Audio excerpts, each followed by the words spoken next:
So that's about it. But thank you so much for having me. Amazing curation job from Sky and Empress Trash. Huge thanks to Matt, Trogs, and everyone here at imnotArt. Yeah. Yeah, if you find a CRT in your parents' basement, don't throw it out. Could be like $1,000.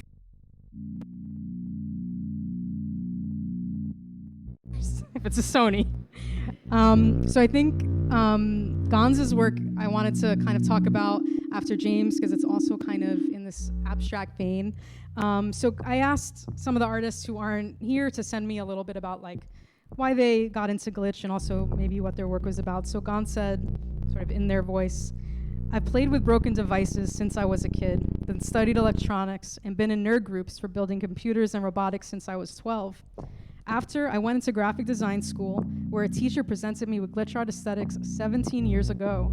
And I think my first approach to destroying images was just watching computer graphic card errors. And after a friend installed me the first version of Resolume, I had a projector, and a day after there was a party. And so I mapped Resolume to a MIDI controller, and boom, I became a VJ. I just never stopped playing around, exploring, so I've always been in touch with destroying images and keeping them in hard drives for decades. For me, glitch art is a kind of rebellion against perfection." And then kind of taking it over, I have a piece in the show that's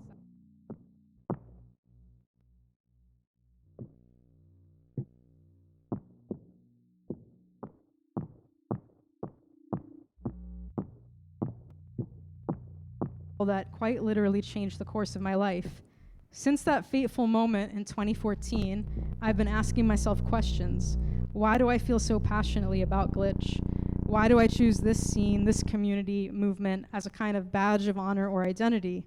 And I think the answers are not simple, and they're not for one or two reasons, but a plethora. But if I had to sum it up or put it into a nutshell, I would say it is because within glitch, there is a dismantling of the status quo and oppressive systems, so that anyone who finds themselves questioning the things they were told as little kids, questioning archaic belief systems, we find ourselves drawn to glitch as a medium.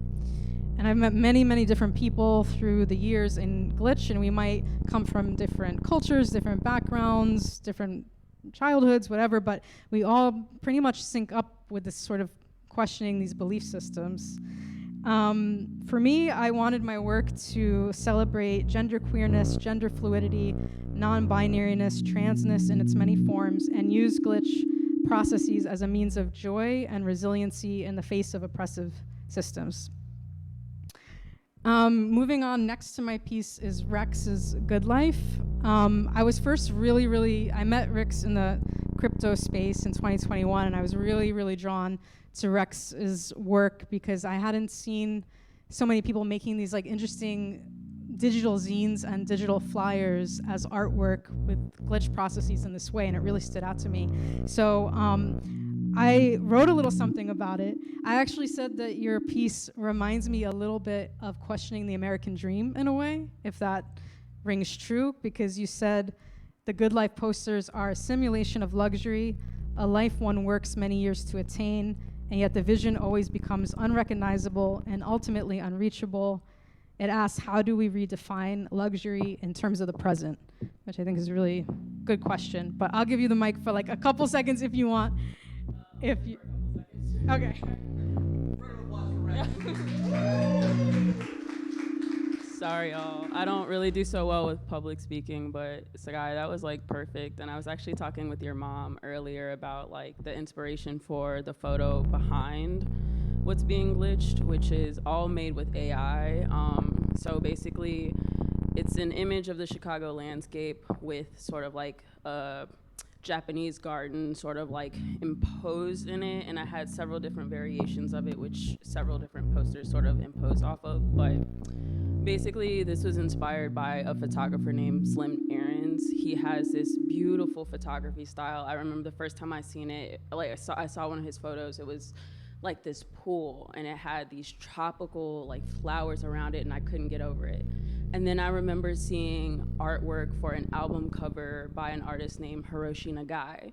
And I don't know if the influences there or like ever acknowledged, but it felt like it was, because they are both two people who are not from luxurious like lifestyles. They're both working class folks who just sort of created art in like this image of luxury. One just had access to people to be able to sort of photograph it, and another person sort of happened upon, I think, these photographs and sort of interpreted his version of what the American dream was as a person coming from Japan, right?